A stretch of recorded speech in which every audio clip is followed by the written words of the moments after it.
Hey, everybody, welcome to the very first episode of Hey Man. I am Josh Wolf. This is my son, Jacob. Hey, man. Hey, man. What's going on, dude? Nothing, dude. Just out here halfway across the country, just sitting in this heat. Is it hot in Nashville right now?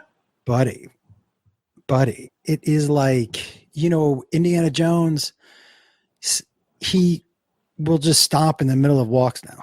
Yeah, I know. Mom posted him on Instagram. He'll stop like 8 or 9 times. This dude, by the way, Indiana Jones is living his best life. Yeah, he has been since we adopted him. Make no mistake about it. This guy is straight up. He is a straight up G. But you know what's funny is that like he really doesn't understand why he doesn't get to do everything we get to do. Yeah, that's there's a stepping order, my guy. And also, well, you're a dog. Yeah. We're humans. I do feel like that's more of a dog quality than cat quality. Like I feel like dogs are more like, hey, why don't I get to sit at the table too? Cats do whatever they want. They already have that quality. Maybe. Yeah, that could be true. Like they're already assholes. So they're like, you know what? Like dogs are like, oh my God, this person feeds me. They pick up my poop. Like they give me a place to live. This must be my God. And cats are like, think the same thing and they go, I'm God. You know what I'm saying? These are my these are my peasants. You know what I'm saying? Like they just have the I got to tell you something, dude. Complete opposite mentality. Secretly, and I would have never said this to you when you were a kid, but I'll tell you now. Secretly, I'm so happy you were allergic to cats. When it came back, we couldn't have a cat. I was like, fucking all right. Thank God. Well, what are you telling me that? You were like, yo, just like, had you not been allergic to cats, Kate would have had 7 of them. I just want you to know, even if you weren't allergic to cats, I probably would have told you were allergic to cats. And I would have been okay with that. Yo, I would have been okay with that. When we found out you were allergic to cats, I told your mom, I was like, fuck it. You guys walked out of that doctor's office like, give me 10. And by the way, first of all, can we just talk about how amazing it is that your doctors, that your allergy doctor, his last name was Itches. Itches? Yeah. That was his real last name. Oh, I'm sorry. It was Eitches. Itches. But I was like, Itches? He was like, it's Itches. I was like, yeah. Listen, I played high school baseball, dude, against a guy, and his last name was Pennis. Penis. Yeah, in high school it was. Yeah, you can tell everybody it's penis. It's not penis. It's penis. Yeah, we told him all the time. We're like, yeah, you can tell. It doesn't matter. Tell us what you want. It's penis. After the age of like 30, I'm sure people start going back to penis. But pre-30, dudes are going straight penis. Okay, first of all, pause. Second of all, quick pause. let's just pause on that. What if I had been like, dudes are going hard penis before 30? Pause. Fucking pause. All right. Secondly, like.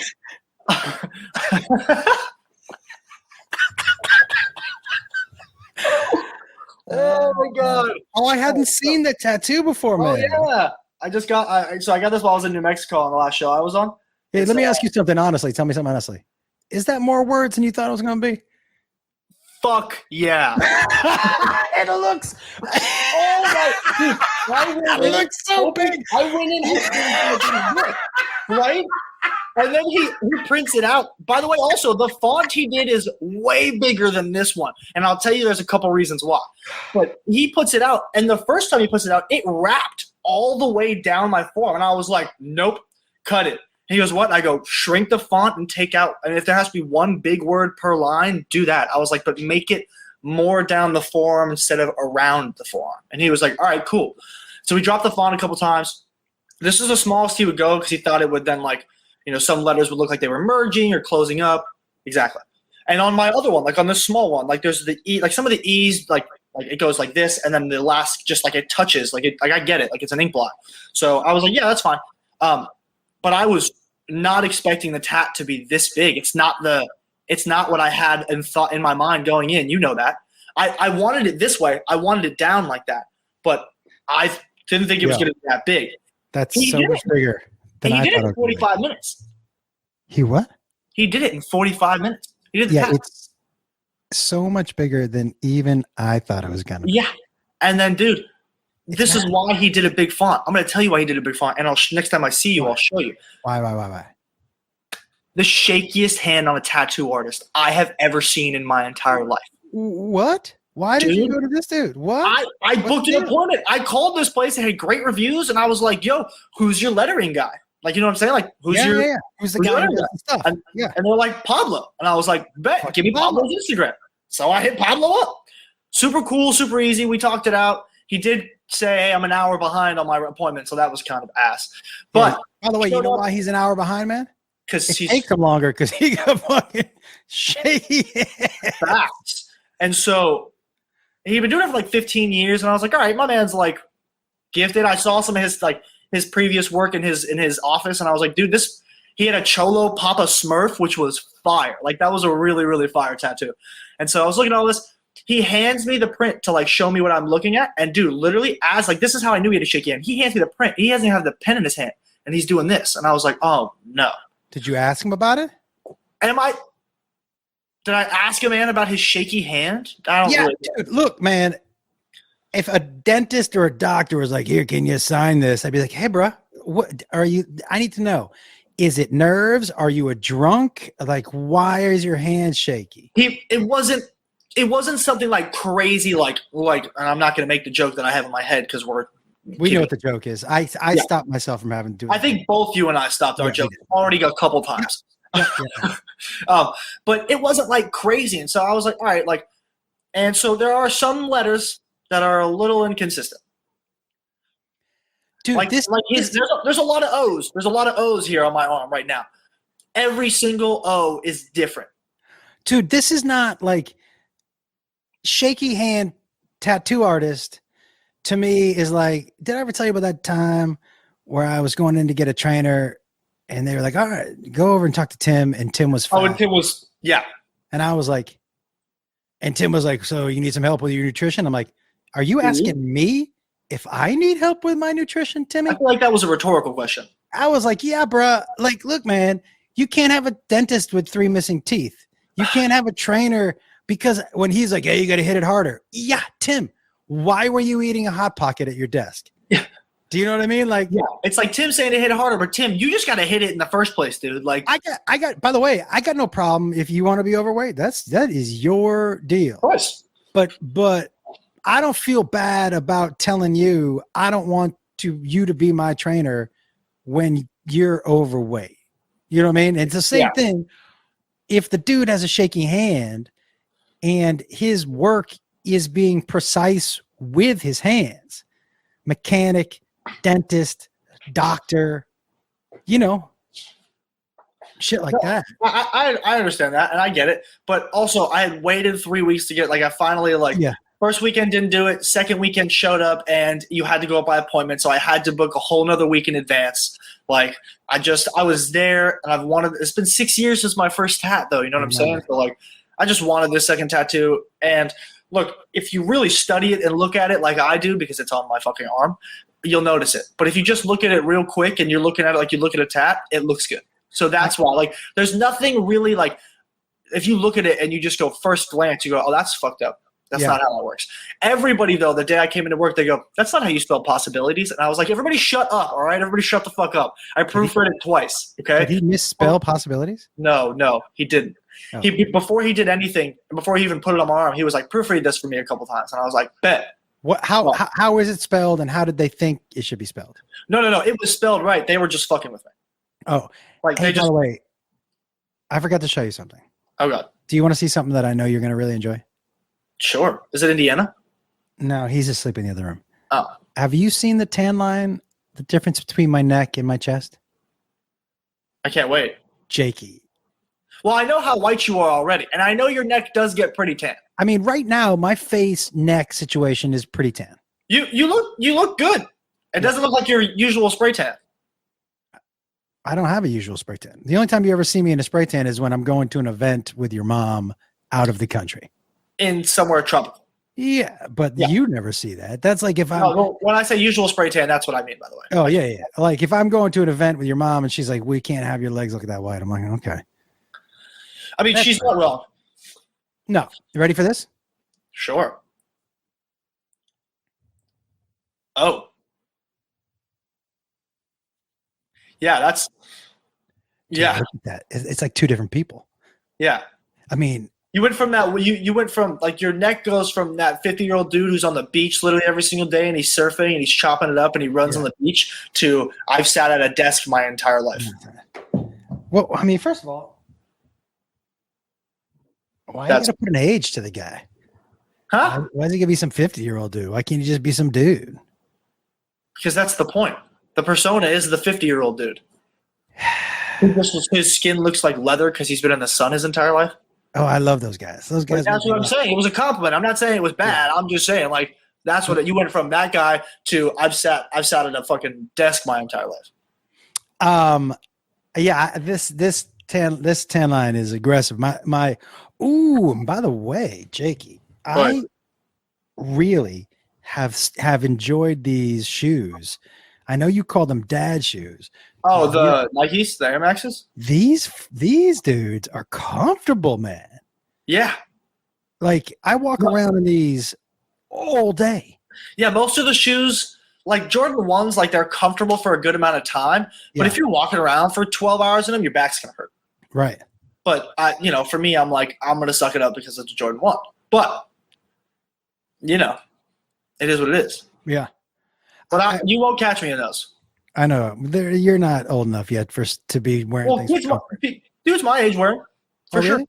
sure. Like the big bulky sneaker, like you've seen those Balenciaga sneakers, right? Those Balenciaga sneakers are. No, what are you talking about? You never seen the big bulky Balenciaga sneakers, like the high end fashion Balenciaga sneakers? No, do you have a pair at your house? If I had a pair of Balenciagas. First of all, I'd never spend that much money on that ugly of a pair of shoes. The only reason people buy them is because they're Balenciaga, and they could just flex. You keep saying the name like it means something to me. I don't know what the fuck that means. Balenciaga is a designer brand. Can I ask you? And I by the way, I love this, and I love our similarities and our differences equally. I really do. I love our similarities because I think we're similar in the parts of life that are important to be similar in. Yeah, right. Values and morals and all that stuff. Yeah. But we're different in things like this, like brand stuff. It's never been for me. It wasn't for me a lot growing up because, I was raised, I did always love kind of the nicer things. Like I always wanted that new baseball bat or the new cleats or the new gloves for football.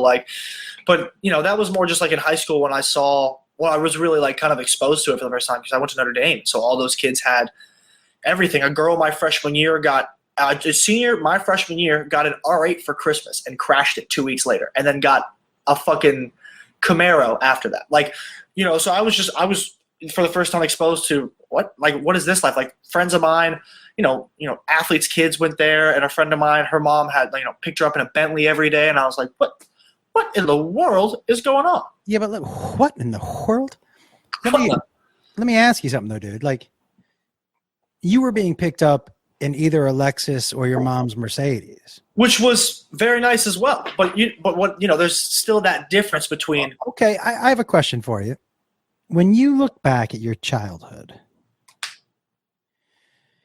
do you feel like you grew up? How would you classify monetarily? When you tell people how you grew up, not how we raised you and what you valued. Like, did you grow up in a family that had money? Like, how do you think about it?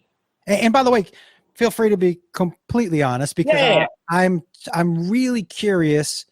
You and your brother and your sister have different mindsets about money. You grew up differently. Right. And so I'm curious, like when you look back, if you tell, how I grew up, generally most people will downplay how they grew up, just whatever.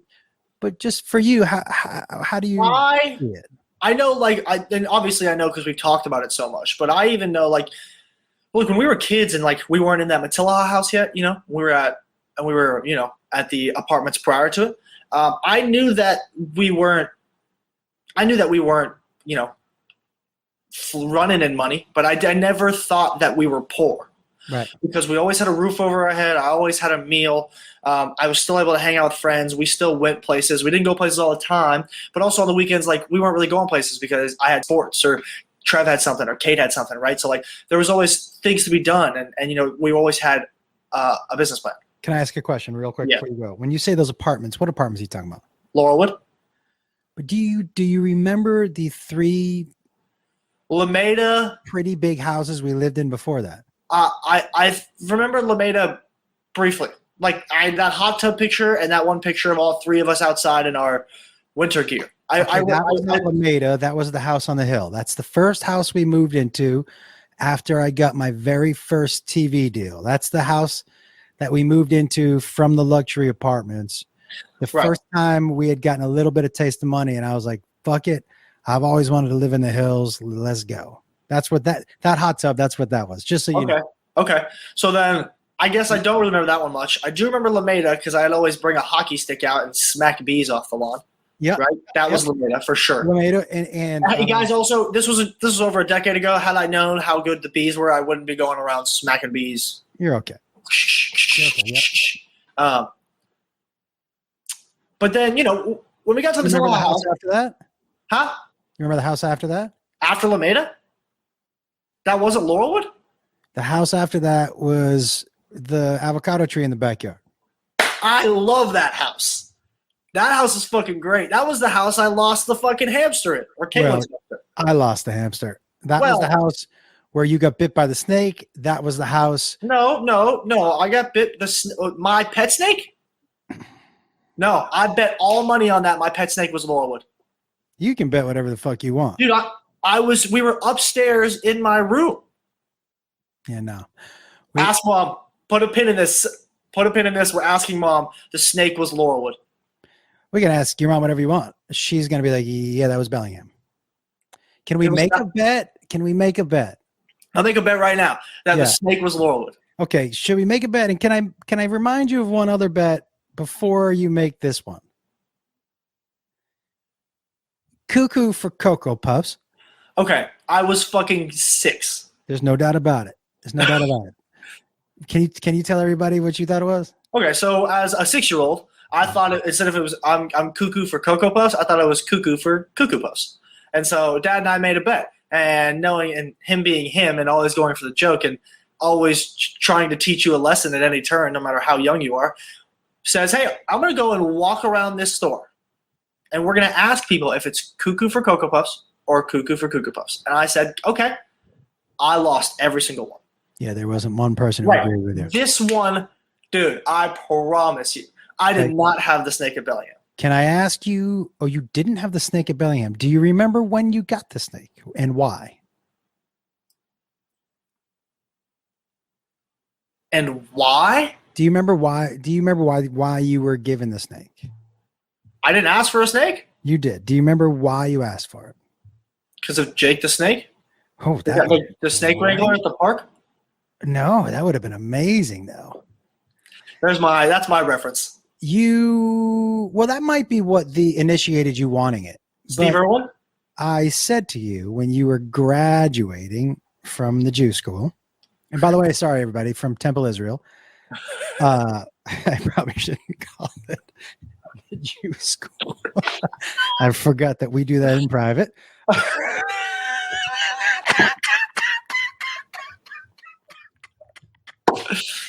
Oh, yeah, they probably wouldn't appreciate me calling that the Jew school. Yeah, quick pin in that as well. I went to school once for Halloween dressed as a ninja, and my dad told me I was a ninja, and I threw Stars of David instead. Next story. I go, what do you want to be? And you were like, ninja. I go, you're not ninja, you're ninja. The school called him and was like, hey, that's not funny. And he was like, what do you mean it's not funny? Of course it's funny. You were in there. They were like, are you a ninja? The teacher called me and was like, I'm sorry. Did you tell Jacob he was a ninja? And I was like, what? I go, who told you that? And she said, well, I asked him are you a ninja? And he said, no, I'm a ninja. And she said, who called you that? And you said, my dad.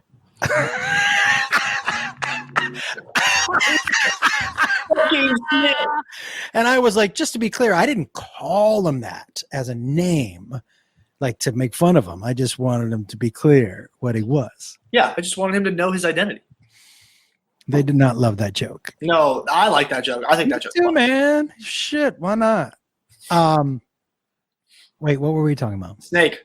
Why did I get the snake? Okay, so when you were graduating from Jacob went to preschool at Temple Israel, and let me just say, when I call it Jew school, and all jokes aside, it was a great experience for you. Loved it.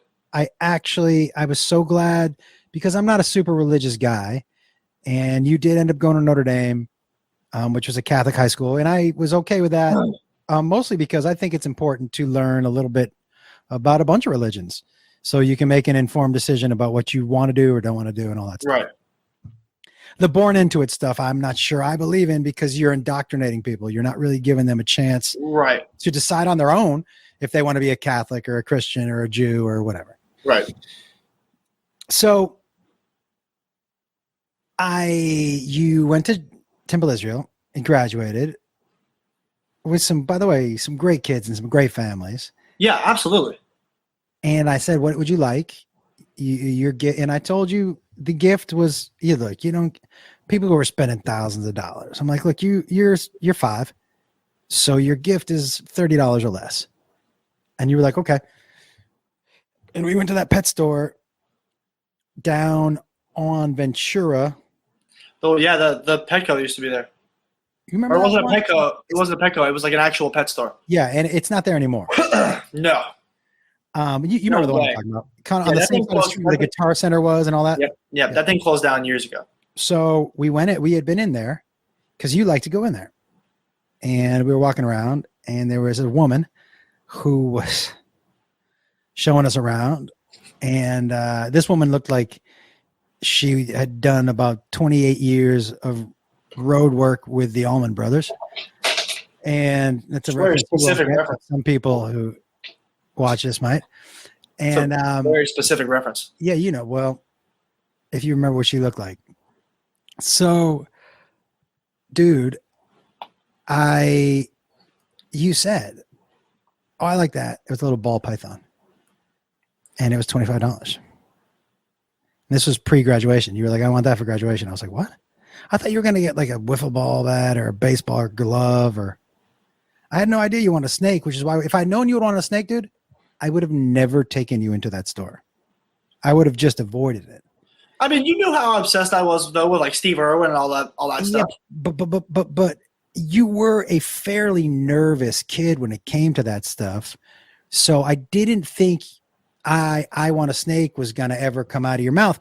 So for me, bringing you in there was not a risk. If I had known you wanted it, I wasn't like other parents, man. It wasn't like, I was going to let you have a toy that annoyed me. Like you were never going to learn how to play the drums. You know what I'm saying? All right. Even though I think I would have been really good at it. By the way, you never asked, so don't start. Facts. And the couple instruments we did start you on lasted at 2 least. weeks. Yeah. So, and by the way, man, let me just say, just to step aside for a second, I love talking to you. It fills me up. Does it? It does, man. It's good. I mean, it's definitely nice to get to talk because we're not in the same state anymore. Yeah, it really does fill me up, man. I genuinely, sincerely, with all of my being, miss being able to hang with you. So this is what a great opportunity for me. I do miss having you guys in the same state. I'm gonna see Mom on Saturday though and introduce him on. Yeah, that's amazing. Okay, so we go in. You pick out your snake. The woman. So that's when you get the snake. So you graduated from preschool, pre-Laurelwood, and pre. Dude, there's no way I was that young with the snake. You were. I only had the snake for what, like 6 months? You had it into kindergarten, end of preschool, through that Bellingham. There's no way. Yeah. No, I was for sure. I No. remember. This is what I remember from that day because I remember being bit by the snake, and I have that vivid memory. Mm-hmm. We were upstairs in the bunk bed in that room right next to the office at Laurelwood, No. and the cage was by the front door.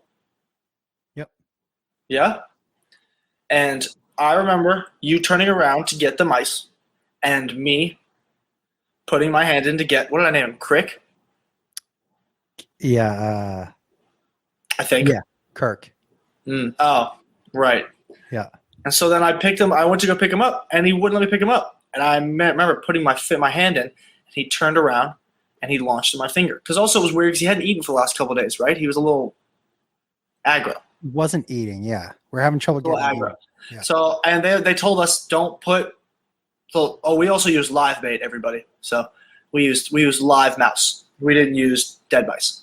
Well, we used. I would kill it before I put it in.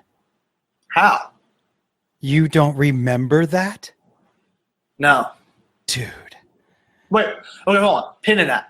So I remember going to grab the snake out of the habitat, This is and all it struck, and it struck me right in my middle finger. I still have two little marks This is all true. right here. Yep. And I picked my arm up, and I remember going like, "Ow!"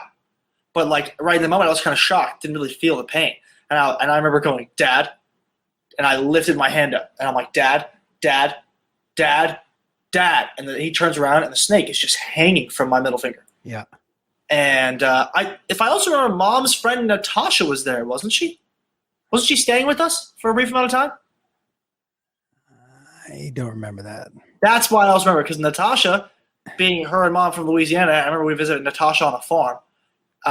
Natasha came and she helped us get the snake off my finger. Oh, no, actually, you know what? Natasha's a different one. I got something stuck in my foot one time and she pulled it out. Who took the snake? Give it back. That one was just you and me. I'm pretty sure you grabbed the snake by its point, which everybody, if you ever get bit by a snake or ever don't want to get bit by a snake, step on the, like, not step on it hard enough to kill it, but if you want to pick it up and make sure you relocate it, step on the back of its neck, right, or hold the back of its neck, and pretty much you're prying its mouth open, and it'll just sit there. It can't move.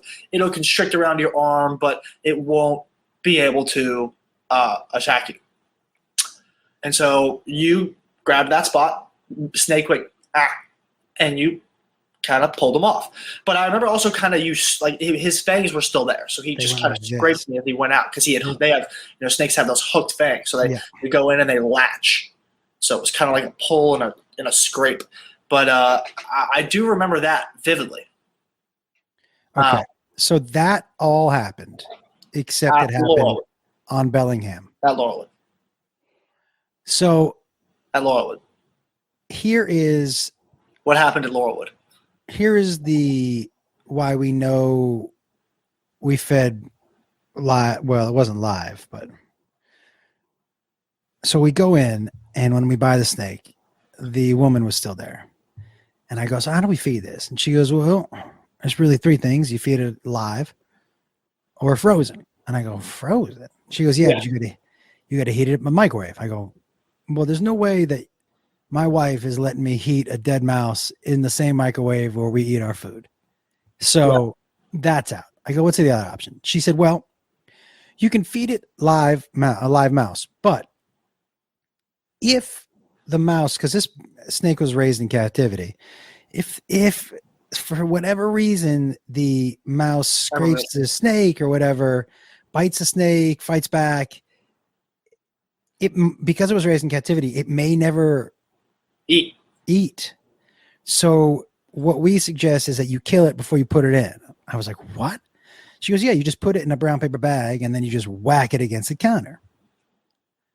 And I said, I was like, "I don't know if I can do that." She goes, "You can't do this." And she went and grabbed a mouse, put it in the brown paper bag, and just whacked it right at the pet store, dude, right in front of me and you, right at the fucking cash register. And I was like, and you were like, "What?"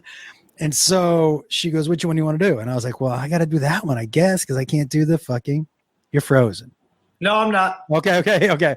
So I was like, I go, okay. So we would buy the snake, we would buy the mouse live and bring it home. So we get the snake and we bring the mouse home. And I put it in the bag. And you're in the kitchen with me. And I say, okay. And I start to thank the mouse. Mouse, I'm so sorry. Thank you for providing this Kirk with food and continuing the circle of life. And I just felt bad, man. You know, here's the thing, dude. I'm not a hunter because I have a problem with people hunting, or that I don't think that deer deserve to die or whatever. And I understand that deer can overpopulate and all that. I'm an empathetic person, and that bleeds into other living things. And so I've been hunting and I don't have a problem. And then when I get up and see the dead animal, it just, call me a pussy and I'll eat all the meat you want to put in front of me, but it hurts me. It hurts me. And it's really hard for me to do. And so you care for not only humans, you just care for living beings. It's something that is in me, that I acknowledge is in me, that absolutely. And by the way, it's not a positive or a negative to me. It's just part of who I am, you know? So I was like, oh my God. So I know I need to say this. But I'm like, I just need to get over this. So I'm sitting there and I keep lifting it up and going, lifting it up. And then from behind me, I just hear you go, just do it already. And I was like, look at this psycho. I will say, like, you know what you said to me? You go, do you need me to get mom? And I was like, no, I'll do it. I'll fucking do it. Yep. So it was rough. We did it every time, man. We whacked it and then we walked it right in there and dropped it in. But that was. Didn't we always take him out before we put the mouse in there? No. Why do I feel like we did that? For the same reason you feel like you got bit on Laurelwood. It's at Laurelwood. 5. It's at Laurelwood. All right. Now, look, man, I think the best thing for us is to. I think the best thing we can do is to keep these short. Yeah, I think so. I think I could just sit here and go for hours. Yeah. 30 minutes and we have fun. And so I asked the internet a bunch of questions, and we're going to answer one a show. Okay. Now, I would like to read who this is from, but I don't have my glasses. So I think it says a VRAM. Well, should I not read who it's from? Because what if they? I think they'll know their question. All right. And if somebody asks the same question, then multiple people can feel great that they think they got their question picked. Well, I think it's Viri is her name on Instagram. You know who you are. She asks, and I'm going to add an addendum. Okay. Nice word. So it's not just a negative. Negative. Yeah. Right? The question is, one thing you don't miss about each other now that you both live far away from each other. That's the question. I'm going to add a part 2 to it. The thing that you miss that you didn't know you would miss. Okay, so the thing that I miss the most and the thing that I don't miss the most. The thing that you didn't know you would miss. Got it. Okay. The thing that I don't miss, which he still kind of does, but it's easier for me to avoid it when he's not in my face. Hey, man, just make sure you're using your brain every day, Just make sure you're out doing something and reading something and start picking up a book and all that kind of stuff. I feel like for me, like, I know you say like reading shit like online and sports articles and that shit isn't the right way to be activating my brain every day. But I'm not just sitting around doing nothing every day. And I still think maybe I'm not activating my brain when it comes to reading or when it comes to doing anything along those lines. But I still think I'm activating my brain in just everyday scenarios, just being out in life every day and being out in Hollywood. Like, I may not be working on my I'm going to just use the term book smart for now. I'm not working on my book smart as much as I'm working on just like my street and life smart as much as I probably should. But I think I'm still doing that every day. But that's the one thing I definitely don't miss is him going, hey, man. And let me just so you know, man, when I mean read a book, I don't mean War and Peace or whatever. No, I know that. I mean something that challenges you intellectually, because your brain is the single most powerful thing, Right. not even close, in your body. Your brain, and I believe this to be true, can heal you. Your brain can make magical things happen for you. And I think too many people, what do they say? You only use 8% of it. Think about if you figure out how to use it. That's all I'm saying. That's all I'm saying is don't forget to use it. Okay. So, and I agree. I understand what you're saying. Let me give what I don't miss. Yeah. I don't know what I don't miss about you. Me slurping my food? Yeah, maybe, but I'm still gonna do it when I'm with you because it absolutely drives you crazy. Yeah, I mean, I don't miss. Here's the thing: I don't miss you doing shit to drive me crazy, but I also do. Yeah. So it's hard for me to say what I don't miss about you because I kind of miss you, the good, the bad, the indifferent, everything about you. But I have to give an answer here, right? Yeah. Okay. I don't miss hearing you say that you think you can smoke more than me. All right. The thing that you didn't know you'd miss that you do. I think just not a safety net. You guys aren't a safety net, obviously, but like not having my parents in the same state as me. It's Jeff. Like I thought I was gonna be like, oh yeah, it's fine. Like, not having mom ask me to come over for dinner every Sunday or like do that weekly stuff. But that is the stuff I do miss. I just miss like having my parents in the same state, just to be able to drive over and have a dinner or just like hang out and see Indy and just like hang out with you guys. Like that is one thing I knew I'd miss, but didn't know I'd miss as much because this is the first time in my life we've ever been out of the same state. Yeah. Ever. And if we were in the same state and I was out of the house, we were 15 minutes from each other. Yeah. So I think definitely that part. For me, and even though I didn't do it, I miss, because I used to be in my car and think to myself, I should just swing by Jakey's. Right. And I didn't do it because it's intrusive and, you don't want your parents just fucking. And I appreciate that. If you would have called and said, hey, what are you doing? But like just knowing that I could be like, hey, you want to come grab a coffee with me or That's fair. Well, listen, man, we're going to wrap this one up. All right. This is the first episode of Hey Man. Hey Man. I look forward to these. I can't wait for the next one. And let's get it rocking. Jacob Wolf. Josh Wolf. Hey Man. Hey Man. I'm ending this. I figured.